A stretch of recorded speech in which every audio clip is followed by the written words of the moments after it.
Spooky Sunday. How are we doing, everybody? We are back. It's your man, Sammy, the man McIntyre with Moving the Chains podcast. We are rocking. We are rolling. College football. I got a lot to talk about. A couple games I'll hit today.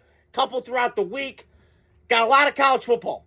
Watched a lot yesterday. Got up early morning today. Just got some Smoothie King, feeling decent.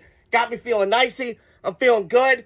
I feel like Chucky, my guy, came out yesterday in a lot of teams because they wanted to put a statement and put a foot up somebody's ass and scare them a little bit because it's scary, spooky Sunday. We're rocking, we're rolling. Hope you guys are doing well today for those tuning in. So let me start with this. So Notre Dame whipped, and I mean whipped, Syracuse ass yesterday because I got 3 words. Here come the Irish. Woo! 9-2, kicking ass ever since those 2 losses beginning of the year. Feels like instances ago, September 13th, to be exact. They have not lost a game since. They are killing it. I know the schedule's boo-boo, whatever. You play who you play, unlike these SEC teams playing Mercer yesterday. Don't get me started. I'll get to that in a minute because Dan Lanning had something funny to say, and I just thought it was hysterical. But I want to start with this. So Notre Dame beat Syracuse 70-7. I was getting my point here. And it was a beatdown. And Jeremiah Love put on his Heisman cape yesterday and really showed he's one of the best players in football. He really is. Speed, burst, explosion, great guy, high character, everything. Now, is it going to translate to the NFL? We don't know. But all I know is at the college level, this guy's kicking ass, taking names. And him and Jadarian Price are just a great 1-2 combo. Probably the best that I've seen in a long time in college. Probably going back to USC days with Lindell White and Reggie Bush. So that being said, they killed it. CJ Carr keeps getting better. Notre Dame's going to be a tough out. This defense is balling. I mean, before you even blinked, it was 21-0 Irish. I went, whoa, holy shit. And then I watched the highlights this morning. And so I've been up all morning trying to gather everything. Very impressive win by Notre Dame. And they're going to continue on this onslaught. Probably get in the playoff. They deserve to be bumped up higher after yesterday. It opened some eyeballs. Because they've been putting up points on people, but not to that level and not to that extent. But they put points on people, and they put points in a hurry. It was an avalanche yesterday of Irish and the pot of gold yesterday in South Bend. So that's all I wanted to touch on that game. Syracuse, crazy a year ago, they were in a bowl game playing Washington State. Kyle McCord slinging that pill around. He's balling. He's rocking, rolling. Felt like Donovan McNabb, Marvin Harrison days. It's kind of far cry from that. Now, Syracuse has always been a pretty good program. They're kind of falling on hard times. I don't know. Maybe the coach needs to take showers more. I mean, he said that last year, and I kind of... Teach their own, dude. Kind of weird, but whatever. So, great win by Notre Dame. Kicking that ass, and it was just impressive. The other game I wanted to touch on was Missouri went into Oklahoma yesterday, and what was a great game. If you're into defensive football, yesterday was for you. Because I know, and I fall victim to this, I love the shootouts. I love 34-31 Vikings-Packers, Favre, Culpepper, old days. I love Goff, Mahomes, 54-51. I love that. Sometimes I do. But I love when football gets like this.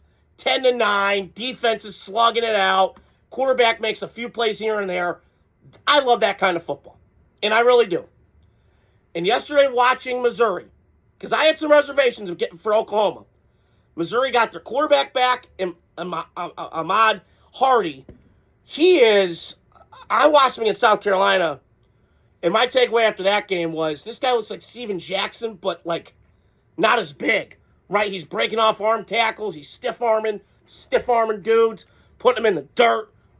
And yesterday, Oklahoma bottled him up.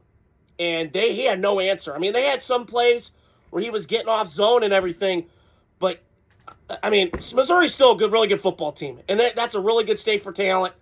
A little shady with the murders and all that. But besides the point, in terms of football talent, they can get it. Eli Drinkwitz has done a nice job. Don't know if he's going to stay at Missouri. We'll see where that goes with the coaching cycle. Don't love that in season. Wait till later in the year. But, the buyout's too expensive. I don't know. I mean, I saw a number yesterday where the buyout for all these coaches, Billy Napier, Brian Kelly, James Franklin, Deshaun Foster. It's like $129 million. It's insanity. It's like Wild Wild West out here. Just insane with what's going on with the buyouts. Kind of reminds me of WWE Attitude Era. It was just Wild Wild West. You had crazy shit going on all the time. So that was the biggest takeaway for me from Missouri's side of things. They're still going to be good. They're going to make a bowl game. They'll probably finish top 20. I don't know if they'll be in the top 25 now. We'll see. I know U of I, Wisconsin, I got to give them a shout out last night. They rocked and rolled. They had those big runs. They were power running. It felt like Wisconsin old. Now, can you do that more next year? Because it's been just a depressing year for Badger fans. It's been crazy. It's been really depressing. It really has. An old buddy of mine that I was friends with, we talked about it, and it's just sad. But way to go for Wisconsin. It felt like that last night. And Missouri's still going to be okay because Illinois got knocked out last night because they lost to an unranked team. So that might move Missouri up a little bit. We'll see what the rankings come out on Tuesday. But Missouri's going to be okay. And on the Oklahoma side of things, I'm impressed. I mean, they did not. This is ugly, ugly football. But I will say this. I was wrong in Oklahoma because I didn't think Brent Venables would work. You go for Lincoln Riley. You have the Brent Venables season. How's it going to work out? He's more of a coordinator. You know, he is an Oklahoma alumni. But I don't know how it's going to work. Well, it's working. And this defense, that's his baby, and they're kicking ass on that side of the ball. They got dudes flying around, shooting gaps, unblocked guys, linebackers flying in. I mean, they made plays all day. I'm watching this morning. I'm like, whoa. They got NFL dudes everywhere. And Oklahoma has always been a football factory. And I've respected their program. I said it last week, and I'll say it again. I enjoy watching Oklahoma play football now that I do more than I have in the past. I've always liked watching them in the past. But to me, that just feels more like an SEC team. Like a Georgia. Like an Oklahoma. Or like a Alabama. Feels like that. It feels like they belong. Right? I didn't think they would. Big 12. All that shoot-a-thon. You know, I'm watching Kansas State, Utah yesterday. Where was the defense? Good God. Just holes everywhere. I mean, it was like open up like the Red Sea. Guys open everywhere within like 10 yards. And I enjoy that football, but sometimes I like a good old slugfest like I do. And yesterday, Hardy, I mean, that Oklahoma defense was flying around. This is Brent Venables' baby. It's kicking ass. It's cooking with gas. It's cooking with fire, and it's working. And John Mateer, listen, is he what he was pre-hand injury? No. But this team is going to be dangerous. They're going to be a tough out. Like, if I'm a team, I look around and I'm like, we get in the tourney, I'm like, anything can happen. You get hot at the right time. But Oklahoma's going to be a tough out. They are going to be a mother to deal with because of this quarterback, his kind of Baker Mayfield-esque vibes. The shuffle pass he threw to, where they got the guy across and he threw it, was fantastic yesterday. And the way they run the football and the way that they've just impressed me, I'm very impressed with Brent Venables and the job that he's done in Oklahoma. Hard shoes to fill. Ever since Bob Stoops, you know, Lincoln Riley did okay there for a little bit, stinking Lincoln. But way to go, Oklahoma. Finally having a bounce back year after a tough way to end it last year. Impressed by that program. Couple other games I wanted to hit on. USC Oregon yesterday. That was the big one. You had Dante Moore, Jordan Mailava, in Autzen, in that raucous atmosphere. And I got to tell you, early on, I went, okay, USC's got a chance here. USC's got a chance. Okay, Lincoln, show me your coaching thing. Show me what you got. And early on, I went, USC could play. USC would score, then Oregon would. It was a shootout. It was a pinball machine. But then it really turned second half because the better coach won. And that's Dan Lanning. And he said something yesterday that I just found refreshing. You know, you SEC fans crack me up. They always bitching and moaning about, we don't get all these conference games. Yeah, you do. You got 9 now.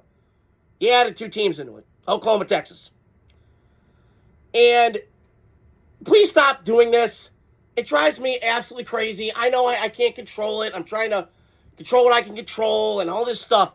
But there is no excuse. I saw Brandon Walker from Barstool tweet this out yesterday, and he puts it perfectly. Please just stop scheduling cupcakes for crying out loud. Come on. Like, we're playing Mercer. It's November. Okay? What are we doing? It's like in The Longest Yard with Adam Sandler. We play a slack Division II team. Kick the living shit out of them. That's what you should do. I mean, what are we doing? We're playing Mercer? I mean, University of Charlotte? I'm driving around yesterday, and I was like, well, I'm curious who's Georgia playing. Well, they're playing Charlotte. Alonzo Highsmith go there? I mean, if he wasn't there, Charlotte, the university's garbage. So, this drives me crazy with the SEC. Like, why are we playing these games? It's November. It's rivalry time. We got the Egg Bowl coming up. We got Georgia State and Georgia and Georgia Tech playing next week. Come on. Like, we got to do something better here. Come on, Greg Sankey. I've seen you on Dan Patrick a couple times. You know, I don't get it. But that's besides the point. But yesterday, USC just felt like I've seen you at Lincoln Riley teams look. And on the USC side of things, and I'll touch on Oregon in a second, USC to me, this has just always been my knock with USC teams. Forget the Pete Carroll years. They just are so flashy. And I have this beef with Texas too. Because Texas sometimes, I watch Texas and USC and I look at similar teams. Big city vibes, lots of glitz, lots of glamour, the uniforms, the history. And they're a big brand. I'm not disputing they're not. But I'm watching yesterday, I don't see it with Lincoln Riley. I really don't. And I know we can coordinate offense, and he's clever and all this stuff, and I get it, he is. But he sort of reminds me of Mike McDaniel. You put him up against these better teams, the Oregons, the Penn States, these other teams that can get in a fist fight and throw hands down, they're not the same. And it just bothers me. And why they can't get more physical is beyond me. You're in California. You get 100 players, 5 stars a year. Now, granted, it is more skill guys, 7-on-7, which that's a joke in itself, and that sort of thing. But come on, like, you got to get better in the trenches, dude. This is embarrassing. You're telling me that USC can't get big guys up front? Come on. When in their heyday, they were mauling people. I mean, Matt Leinart, when he came out of the draft, I think he got sacked like 11 times his entire career. So, it's just a joke. Like, I think Lincoln Riley, he is what he is. Like, at this point, their defense, 4 years in, is still mid. And they're missing tackles left and right. They're not tackling well. And this is with guys on Lincoln Riley's staff, like Rob Ryan, like all these guys. And they're doing okay, but still mid. Still the same Lincoln Riley. I went to that game yesterday. I said, this is a big game for Lincoln Riley. She had a hunch she's going to blow it. Sorry, USC fans. University of Spoiled Children. I said it. And Dan Lining is the better. So that's the USC side of things. And Jordan Mailata's not bad. I like him. He could be an NFL quarterback. Come back next year, get better mechanically, all that stuff. Still throw some picks I don't love. But he's a solid quarterback. And the Raiders should take a look at him. But I don't know. USC quarterback, seen this movie, I don't know. But I want to flip it over to Oregon. Because this is a team that I can get behind. And Dan Lanning, fantastic hire. I didn't think much of it at first. I went, Oregon, Southern guy, West Coast, the fit, I don't know. But I'm watching his teams, and they are just mauling people at the point of attack. They're good defensively. They play with this passion and this fire and this edge. I want to play for Dan Lanning. And I've heard his story, the way he came up. He learned under Kirby. He learned under Nick Saban. And you're seeing it translate to his teams. And I'm seeing it. I mean, he is phenomenal. Now, listen, it does help that he's got Phil Knight backing him with Nike, the headquarters. But in terms of recruiting, Oregon is there's like 3 maybe high schoolers a year, like, in that state. So the way that he's doing this is phenomenal. In Oregon, we could now say, no, they haven't won a national championship, but they're a top 6 program in football right now. The money, the ownership, everything about it is top notch. So when I look at it from that perspective, and Dante Moore is impressing me.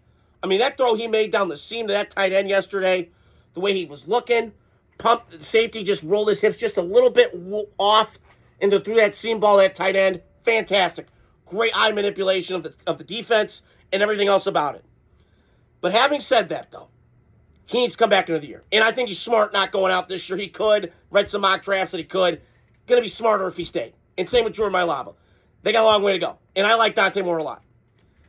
But the way that Oregon is playing, I would be scared. Oregon scares the death out of me. They were down a lot of guys yesterday. Imagine when they get those dudes back, fully locked, loaded, ready to go. Oh, it's going to be a mother to deal with. And just to recap that game, USC, same shit, different year. And in terms of Oregon, elite program, kicking ass, taking names, fantastic. Dan Lanning's awesome. I loved it when they curb stomped Deion's team a couple years ago, which, by the way, he sucks now. There's certain people I just love rooting against. He's one of them. Belichick's another one. I don't know. I know. I'm an angry guy.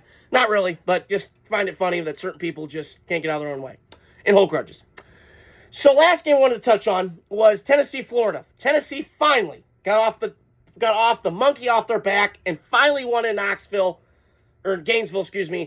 in 22 years. And that was not close last night at all. And I know I got a couple of cousins that went to Tennessee. Jennifer Bear's a Tennessee fan. I love watching Tennessee football. I've said it from the jump. I said it before, and I'll say it again. Josh Heupel's offense, fun, fast, explosive. It's just fun to watch. And he's a really good offensive coach. And he's a really good coach in general. Tennessee went through that long lull of just crap football for a long time after Philip Fulmer retired in 2008. They finally are respectable now. And they're a football factory. They put dudes in the league. It's a good state with high school talent. They know what they're doing. And I'm watching Joey Aguilar. I didn't think he had this kind of arm talent. And I didn't watch a lot of App State tape last year, or highlights, as I say, because I'm not a scout. But his arm's pretty good. And I think he could be an NFL quarterback. I really do. The way that he moves, getting the ball down the field, pushing it. They have a great trio of receivers at Tennessee. Brazel, Staley, and that other kid. They're just fantastic. That Davis kid at tight end. Holy hell. He looked like Kyle Pitts. I mean, the way they were motioning him in out of the backfield, the creativity that they use, their run game's solid. Their offensive line's a little bit question mark. I was a little worried when that Sanders kid, went down early in the game. He's a high talent freshman. I went, uh-oh, not good. It's the blind side. But it didn't matter because Tennessee rolled last night, and they Gator smashed the Florida Gators last night in Gainesville. And it's just a rough go of it for Florida football. It's just bad. They should not be this bad. And I'll get to them in a second because they're pretty bad. However, it's just not, Tennessee football is really good. And as long as you got Heupel, as long as you got, the other quarterback, whatever quarterback goes to Josh Heupel is going to be fantastic, and he's going to go to the pros. I've seen it with Hendon Hooker. Now, he's bounced around, but he got drafted. So, I just really love what I see from Tennessee football. The effort, the fight, the toughness. They were more physical than Florida last night. Florida's got a pretty good defense. But it just goes to show, man, one program, Tennessee's going up, Florida is going down. So I want to touch on Florida. And I think Kirk Herbstreit said this at the top. Again, I love Kirk Herbstreit, face college football, been on College Game Day. A little weird with the NFL stuff. Not doing a bad job. It's okay. But I'm watching Florida last night. And he said something at the top that really hit a nail on the head for me. Florida's trying to get the biggest hire out there, to win the press conference, to the big splashy name, Urban Meyer. They had him once. Fraud Meyer, as I call him, because he's a scumbag. But they've been trying to search for that since he left. And he was at the game last night and whatever. Yeah, kind of funny, but whatever. And I'm watching Florida. They had the percentage up of winning percentage with him and without him. It really alarmed me. .853. 85% of their games they won. With him. Without him, they're 53%. Kind of matters. And they tried. I think they had McElwain. Had some success at Colorado State. Went to Florida. Had some moments, but still not where it should have been. And I look around, and it's just sad that Florida's in this state. And, that coach is trying the best he can. Interim coach, kind of shaky spot. But I don't know. And with DJ Lagway, I'll get to him. I respect the hell out of his game. He's a flawed player. I mean, he's got a long way to go. I mean, he needs to come back And listen, I've said before, I'm all for pushing the ball down the field and big plays and big shots and, take the checkdowns when you can, but I want big arm. I'm traits guy. And DJ Legway has the traits. 6'3", 240, runs really well, can throw the ball down the field, but his accuracy's all over the place. I mean, I feel like I'm watching Anthony Richardson again. If you're a Florida fan, it's giving you nightmares. Because that's what I see with this kid. And I can deal with the interceptions if you have like 40 touchdowns. I've said that before. And I'm watching him last night, and it's not adding up. He had 12 touchdowns in like 12 picks, 11 touchdowns. It's not adding up to me. Usually, this is better than this. So I can live with the bad if you give me really good. Really, really, really good. And DJ Legway is giving me a little bad. So that's the other thing that I saw last night. And I put him in a category in SC quarterbacks. To me, him and Sellers, to me, are very similar. Physical gifts. Shitty situation this year. They both were supposed to be really good. Kind of fell off the map. Not the season they expected. And they need a lot more improvement. Now, I think Laura Sellers, to me, is farther along. I'd have to, ask some scouting buddies, the guys that I listen to, and kind of get their take on it. Because I'm just, other people's opinions kind of taken off of it. But I do think Legway's got more room to grow to me than Sellers. Sellers got a long way to go. But to me, when I watch Sellers, that's more a product of the offensive line being so bad and the coach being kind of a pompous ass and everything else. So we'll see what happens at Florida, but they got to get the right guy in there. Just get a really good coach that just doesn't have to win the press conference. He's just an elite at his job. So keep an eye on that moving forward with Florida. So great win by the Volunteers, finally getting that monkey off their back, winning in Gainesville for the first time in 22 years. So that's all I want to touch on today. I got a lot of college football takes throughout the week, a lot of games I touched on. Stay tuned throughout the week. We got NFL football all day. I'm recording this before we got Packers-Vikings game in Lambeau. Fantastic scene. I got my Raiders playing the Cleveland Brownies with Shedeur Sanders. No, I hope he whopped that ass. So, hope you guys are doing well. Got content throughout the week. Hope you guys are doing well. Spooky Sunday. Have a great day. Enjoy your Sunday. Splendid Sunday. Adios. Godspeed.